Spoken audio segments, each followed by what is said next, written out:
Hello and welcome back to another video. My name is CJ, the Populist New Yorker, and today we're going to be taking a look at the 2022 gubernatorial elections. So along with the Senate elections in the midterm and the House elections, there's also going to be, I think, 38 gubernatorial elections that are also going to be held, which are very important for a number of reasons, including setting state policy, executive orders, stuff like that. Just being the overall figurehead for the state. And as of right now, I've filled out the various safe states. These are states that will go to either the Democrats or the Republicans by over a 12-point margin. So the safe blue states are California, Illinois, New York, Connecticut, Rhode Island. And of course, the safe red states are Idaho, Wyoming, South Dakota, Nebraska, Oklahoma, Alaska, Arkansas, Tennessee, and South Carolina. Some of the margins I'm being a little bit generous, and some of the ones I've left blank just because I want to discuss them. They may end up being safe one way or the other. You might notice that New England, Vermont, New Hampshire, and Massachusetts are safe red. That is, of course, only contingent on whether or not the incumbent Republican governors decide to run for re-election. They are all eligible to. There is whispers, though, that Kristi might possibly run for Senate. However, since that's not official yet, I'm going to assume that he's probably going to be running for governor again, which would most likely be his next move if he wasn't doing that. Likewise with Charlie Baker and Phil Scott. Charlie Baker could run for a third term. Phil Scott could run for a fourth term. Anyway, so let's get started with doing the actual predictions. We'll move from west to east, and we'll start off with the state of Oregon. Now, you might be thinking Oregon is kind of a weird state to start off with. It's a safe blue state. And you'd be sort of right. Oregon is a safe blue state on statewide elections, usually, especially federal elections, Senate, presidential. But in terms of governor's races, it tends to get a little more wild. Kind of like Washington, Oregon's governor's races, treasurer's races, other statewide races tend to be a lot closer than, say, a Senate or a presidential race, but ultimately, usually the Republican candidates fall short. In fact, I think neither Washington nor Oregon has had a Republican governor since the 1980s. If we look at the polling predictions for the Oregon race, we have anywhere from lean D to solid D. So I tend to think it's somewhere in the middle, perhaps. For the Republicans, of course, we have Ted Wheeler, the mayor of Portland. That'll surely be an interesting election. And Tobias Reed, who is the current Oregon state treasurer, running for the Democrats. The Republicans, of course, have Bud Pierce. He was their nominee last time in 2016. 2016 because there was a special election, and a couple other folks. Now, of course, given Oregon's history, as of right now, I'm going to put this race as likely Democratic. Again, this is only May. We have a year and a half to go. I'll probably move it into the safe category. Or if, in the rare instance we have a somewhat competitive governor's race, I might move it. But again, the Republicans running in Oregon are probably not going to be the Trump-esque Republicans. They'll be more like Charlie Baker, Phil Scott, or Larry Hogan type Republicans, most likely. So we're just going to put it likely Democratic just for the sake of we don't really know what's happening there yet. Nevada is also going to be another close race. In 2016, Steve Sisolak, the current governor, won the open seat for governor by about 4.1% over Adam Laxalt, who was the attorney general at the time, who was running for governor. Of course, he actually did better. He outperformed Biden in the state. He won by +4. Biden only won by +2. 2 and some change, obviously. But this, of course, was in a +9 Democratic environment. Again, Steve Sisolak won Clark County by 14 points. He won Washoe County by 2. Joe Biden, on the other hand, won Washoe County by around 3.5, and he won Clark County by just 9. So certainly the dynamics have changed. Clark County has shifted a significant amount to the right. Also, this is probably going to be a red wave year. Now, if we take a look at who is, well, by red wave, I mean a higher red turnout. I don't think it's going to be a red wave in the sense of a 2010 or a 2014 type wave. I don't think waves like that, especially with the amount of political activity on social media, is really possible. But taking a look at the Democratic primary, Steve Sisolak might actually have a primary challenger in Marilyn Kirkpatrick, who is the chair of the Clark County Commission. Not really sure what her prospects are, though I would imagine that Steve Sisolak wouldn't really have too hard of a time running. Another interesting thing, the Republican primary, which I think is very interesting. Adam Laxalt is has publicly expressed interest. He was the nominee last time, and I think certainly in 2020 he would definitely have a shot. I mean, this is going to be probably one of the closer governor's races. Because, again, Nevada's been trending to the right fairly significantly since 2008, so wouldn't be shocking if this race was a flip. Dean Heller, the former senator from, the one-term senator from Nevada, lost re-election in 2018, publicly expressed interest. And Joe Lombardo is the sheriff of Clark County, who I would guess if he's running in a Republican primary, he is a Republican. So he's running. And, of course, we have John J. Lee, who is the mayor of North Las Vegas, was a Democrat until about 5 seconds ago and then became a Republican. Again, both these candidates are from Clark County. I mean, Clark County is the most populous area. But that's certainly something beneficial for you as a Republican, because in order to win statewide as a Republican, you need to run up the margins here in Clark County and probably win Washoe County. But again, given that it is so early, we're going to give the edge to Sisolak. We'll probably put it as tilt Democratic right now because I do see it getting fairly close. However, I need to see more polling and more data on this race before I were to possibly flip it. Arizona is going to be interesting because Doug Ducey cannot run for re-election, so this is going to be an open governor's seat. And on the Republicans, we already have two declared candidates. We have Karen Taylor Robson, who is a member of the Arizona Board of Regents, which is like a educational thing, I believe, and Kimberly Yee, who is the Arizona State Treasurer. Again, we have people like Paul Gosar. I think he would struggle a bit, considering again he's more of the right-wing populist MAGA type Republican, which doesn't really play well in Arizona. We've seen, obviously Trump lose the state in 2020, and we've also seen Martha McSally lose the state twice as well. I don't know why Doug Ducey would do that, but choose her to run for the special, but he did. Andy Biggs is another potential, although people say he might run for Senate. Again, he's more of a MAGA type. Mark Bronovich is more of an establishment Republican. A lot of Trump supporters would call him a rhino. Kelly Ward, for some reason, she's the chair of the Republican Party. She's run for Senate in 2016 and 2018. She might decide to run as well. And of course, on the Democrats, Katie Hobbs is essentially announcing a run for governor. I'm not sure Marco Lopez Jr., I'm not sure what his prospects are. But everyone has this as a battleground. This is going to be a very close race. I have heard that Katie Hobbs is not that favorable in the state of Arizona, at least from recent polling I've seen. But I am tempted, due to the circumstances, to actually put Arizona in the tilt Republican category. And one of the reasons I do that is because, well, Arizona has a long history of voting Republican. And in terms of other statewide races, besides the Secretary of State, the Attorney General, the governor, they all stayed red during 2018. I still think Republicans have a slight edge given the state's history, but that edge will probably vanish by 2024 or 2026. I don't think it'll exist anymore.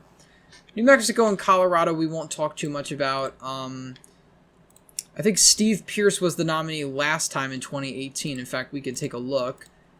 Steve Pierce was crushed by Michelle Lujan Grisham, and in fact, he might run again. He is a potential. We have Jay Block, Sandoval County Commissioner.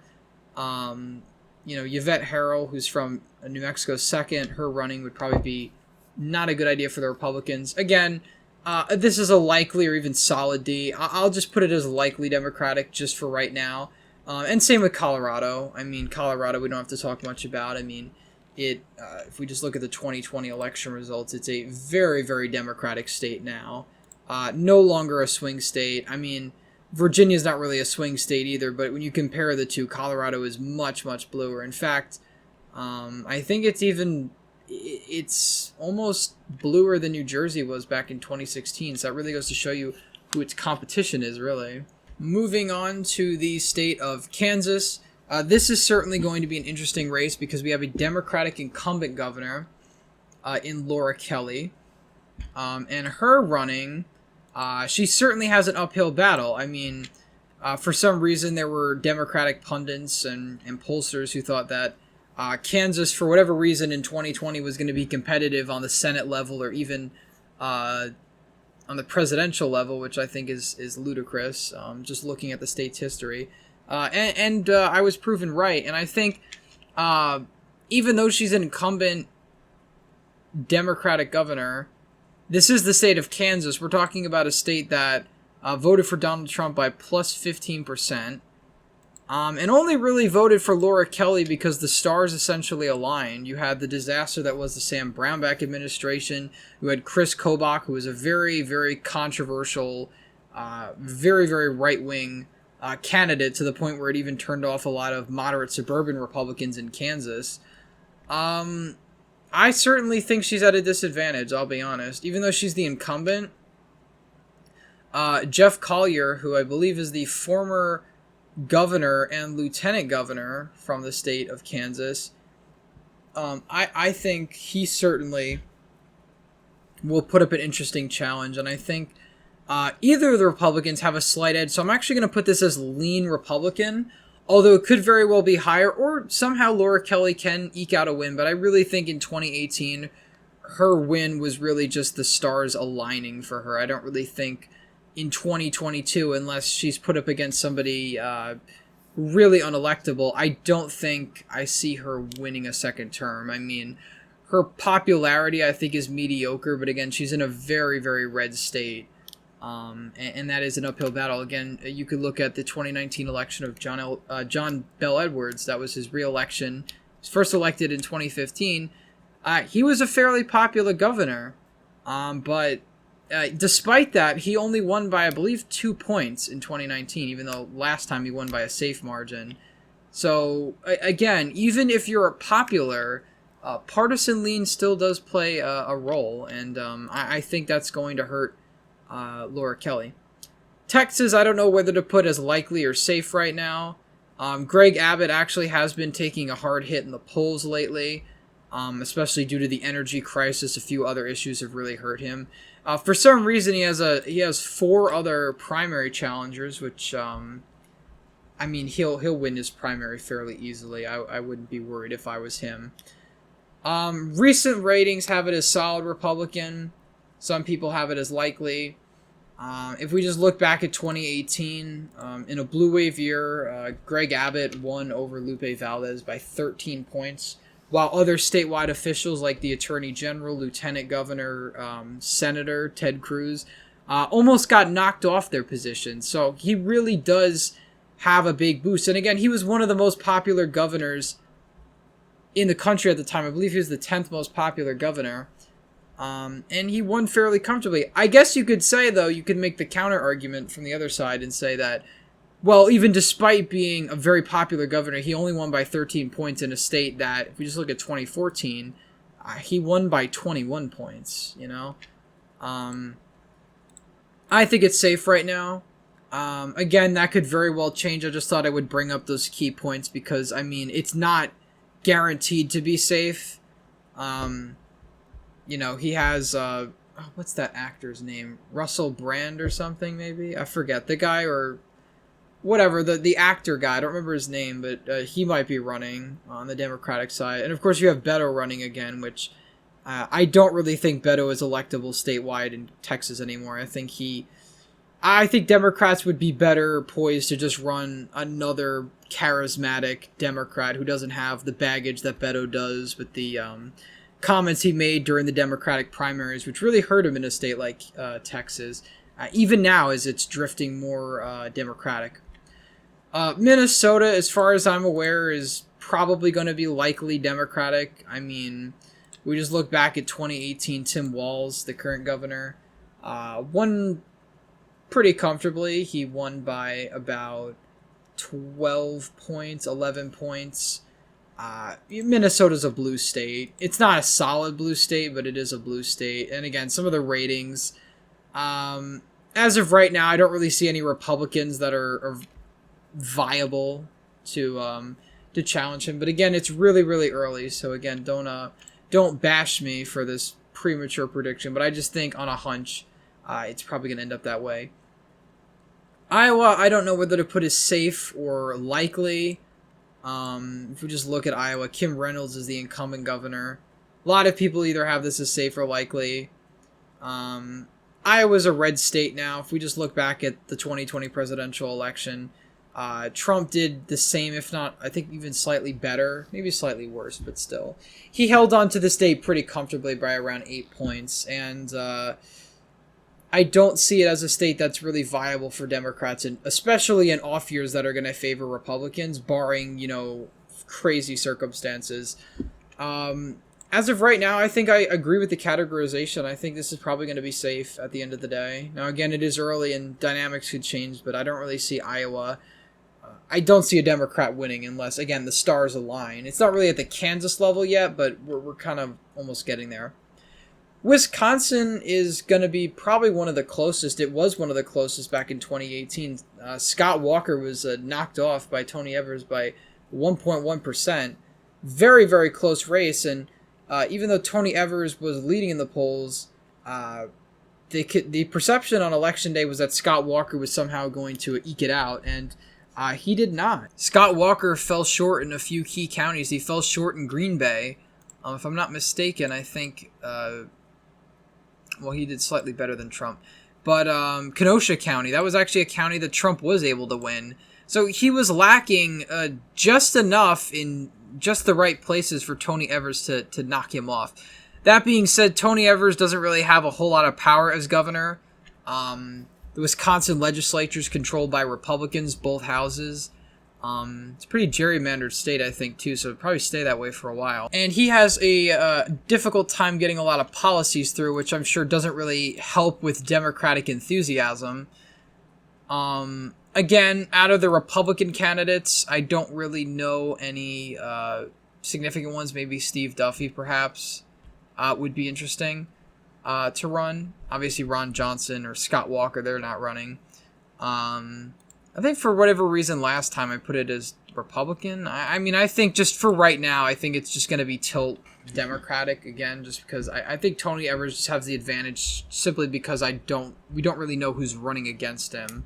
We don't really have a lot of polling on that. Michigan, as of right now, I think is going to be lean Democrat for Whitmer. It might not actually be that way, but as I see it right now, Whitmer is fairly popular, despite what a lot of right-wing people obviously don't like her. But nonetheless, she is leading consistently in the polls, or the one poll that was taken. And a lot of people have this race as lean Democratic. Again, her approval rating is above water pretty considerably by around 5 or 10 points or so. So that certainly helps her going into 2022. However, it's going to be a tough year for her. It'll be a tough year for any Democrat. Of course, the Republican field is packed since there is a lot of enthusiasm to oust her, but I'm not really familiar with any of these candidates, and in order to beat somebody like Whitmer, you need kind of a well-known candidate, and I don't really know many of those. So I think it'll probably be, as of right now, probably lean. Ohio, it depends on the nominee, really, whether it's going to be safe or likely. A lot of people have it as safe or likely, but again, that is whether DeWine actually becomes the nominee. There's a few Republican primary opponents. Jim Renacci is one that comes to mind. He was the guy who ran against Sherrod Brown and lost in 2018. However, from what I've heard from people that actually live in Ohio, he could mount a fairly tough challenge against Mike DeWine. Mike DeWine, by a lot of Republicans, is kind of seen as a quote unquote rhino. His support of lockdowns and other things pertaining to COVID hasn't really helped him with his base. So he's gathered a lot of primary opponents, or people that are thinking of running against him. Not to mention, on top of that, of course, is the fact that he's not really the biggest fan of Trump, and Trump doesn't really like him very much either, so that'll certainly go against him. I mean, as of right now, I think it's safe to say, I don't know how this primary is going to go, but I think we'll just put it as a likely Republican for now, just in case Jim Renacci wins. But if Mike DeWine wins, he's very popular among Democrats and independents. He'll cruise to re-election, probably by 20 or 30 points or something like that. We'll make our way up to Maine, and we'll head on down. Maine, I believe Paul LePage is running against current incumbent Governor Janet Mills, and he is. He seems to be one of the only ones. I tend to think that Paul LePage might have a small chance. However, of course, with Maine's ranked choice voting and stuff like that, that is certainly going to hurt him. I think Janet Mills will probably at this point win by a lean margin. I wouldn't say likely. The rural areas in Maine have trended a lot more Republican. I mean, we could even go to the 2018 results out of Maine on the governor's level. And a lot of these counties that were blue in previous cycles are red. So they've stayed red. The Republicans were able to keep these areas. Obviously, these coastal areas is what keeps the state blue. But, I mean, perhaps with the right energy, the right campaign, Paul LePage might have a shot. He was the governor twice, but he never won a majority. He always had a plurality due to the fact that before ranked choice voting, there were 4 or 5 candidates running for the same race, so it certainly actually helped him in a way because it split the vote away from the Democrat. Moving on down to Pennsylvania. Pennsylvania is just like Wisconsin, Arizona, Nevada, possibly Kansas, going to be one of the most watched governor's elections. Georgia probably as well when we get to it. We look at who's running. Tom Wolf is unable to run. He is term limited. It looks like Josh Shapiro might be a potential for governor. Joe Torcella, which, I mean, strategically I think would be a bad idea considering he was the state treasurer, but he lost his re-election bid in 2020 despite Democrats carrying the other races such as the presidency, for instance, or attorney general, Josh Shapiro. Josh Shapiro running for governor is probably going to happen. In terms of the Republican side, Lou Barletta, I don't think he would be able to win statewide. I mean, if we just look at 2018, his Senate performance, I know it was a blue wave year, but I just think he is he'll probably make the suburbanites a little bit too uncomfortable with his immigration rhetoric, honestly, especially in these collar counties here. Maybe he probably won't have that problem in northeastern PA, but if he does worse down here, probably won't be viable for the Republicans. As for Josh Shapiro, again, he's won statewide. In 2016, he won in 2016 when Donald Trump won the state. He, of course, won again in 2020 by a bigger margin. The slant for this might be surprising, but I actually think that the Republicans have a slight edge in Pennsylvania. And the reason I say that is because since the 1960s, Pennsylvania has switched between parties every governor's election. What I mean by that is you'll have two terms of a Republican, 2 terms of a Dem, so on and so forth. The person to break that streak was Tom Corbett in 2014. He was a Republican elected in 2010. He lost re-election. He was actually one of the most unpopular governors in the country. So only losing by 10 was kind of shocking in and of itself.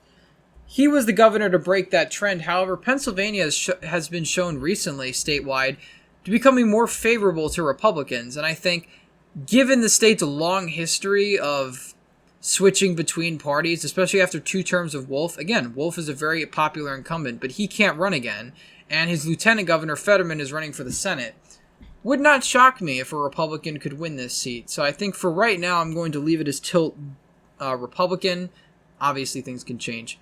Maryland, I originally had this in favor of the Republicans. Again, the Republicans running in Maryland are not national Republicans. They're much more left-wing or moderate or centrist, whatever you want to call it.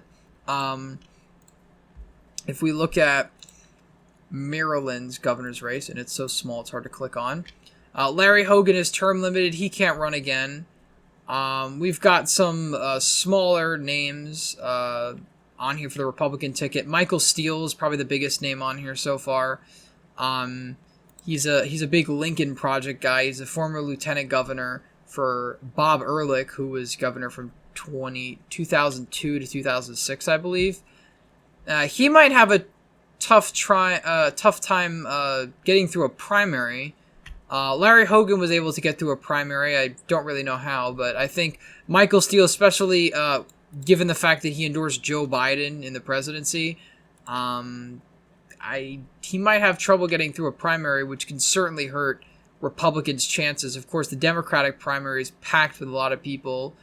Rushern Baker, Doug Gansler, of course, all viable. Tom Perez, for whatever reason, might want to run for governor. He's the former DNC chair. That could shake things up. And again, there's a whole lot of people.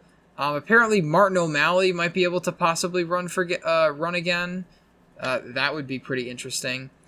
I personally think Democrats have the advantage. I tend to agree with the pundits on this. I think, based on the fact that Michael Steele is probably not going to win the primary, if that happens, it'll probably be safe blue. But for now, I'll be generous. And even if it is Michael Steele, he might still have an uphill battle. So I'll put it as lean Democrat for right now. Georgia is going to be a really close one again, as it was in 2018, the last midterm. Oh, that's not the governor's, is it? Georgia during the last midterms was pretty tough for Brian Kemp, that is. Republicans typically had an easy time winning in Georgia, but 2018 was one of the first years it really was a challenge. And then, of course, in 2020, we saw nearly all the elections in Georgia that year go to Democrats. And again, that is thanks to the gains that Democrats have made in Metro Atlanta and Republicans loosening grip on the exurbs of Atlanta. Not really something they particularly want, but a mix of policy and demographics is certainly probably to blame for these shifts. If we look at the 2020 elections, Georgia flipped blue for the first time since 1992. Now, obviously, this is going to be a midterm year. We're going to have a different dynamic. But again, I wouldn't be so surprised. Again, in 2014, the pretty popular governor, Nathan Deal, he only won by 8 points. That was about the typical Georgia margin back in 2014. Georgia was never really a solidly Republican state. It was more of a likely Republican state that Republicans just tended to essentially always win. But it was never by a large margin. He was up against a member of the Carter dynasty, and he resoundingly defeated Jason Carter. However, Brian Kemp is certainly in a lot of hot water for his quote-unquote betrayal, as some say, on the right, of Donald Trump with the whole election fiasco. So things like that certainly hurt him with the Trump base. Obviously, the Democratic base already despises him. Heartbeat bill, voting, all those sort of issues. Just wedge social issues in general. They're not a big fan of Brian Kemp. I think he's in trouble. And I certainly think it is I think this would be the only flip besides Maryland for Democrats this time around. So it'd be the second flip of the 2022 midterms in favor of Democrats. But I think Brian Kemp's in a lot of trouble, and I think the demographic trends of Georgia are alarming for Republicans, to say the least. I really don't think they could do much to salvage this. Same with the Senate. Unless they run, I think Herschel Walker is really the only Republican that could beat Raphael Warnock. But again, we're talking about governor's races. Stacey Abrams is very likely to run, even if it's another Democrat. The energy and the momentum against Kemp might just be enough, even though this will probably be a year that should benefit Republicans. Finally, we go into the state of Florida. Not much to talk about here. Florida is, of course, Ron DeSantis will be running for re-election. And he's in pretty good shape. A lot of polls have him doing very well. This is the Democratic primary. He's absolutely crushing all of his opponents. Charlie Kristi has a little bit more trouble, but Nikki Fried demolishes. I think this is likely. There's not really much to talk about. Again, Florida is heading the way of Iowa and Ohio in that it was a formerly competitive state. Now basically a red state. I don't really see that changing. DeSantis, very popular governor. His popularity dipped during COVID, but it's been recovering slowly but surely. He's done a lot to galvanize the Republican base in Florida. I think he'll have no problem running to re-election. And with that, that is the 2022 governor's prediction. So that would leave Republicans with 27 governor seats, Democrats with 21. So yeah, it will be surely a mixed night. It's not a blue wave or a red wave. It's a very mixed evening. Republicans picking up the governorships in Pennsylvania and holding on to Arizona. Oh, Pennsylvania and Kansas. They'd be able to hold on to Arizona and potentially could be very competitive in Nevada, Wisconsin, and Michigan. Maybe Maine, although it would have to be a special kind of year. But anyway, guys, this is my gubernatorial prediction updated for May of 2021. Please leave a thumbs up if you enjoyed this video. Subscribe to the channel. Hit the bell notifications so you never miss another video. Share these videos around so we can help this channel grow.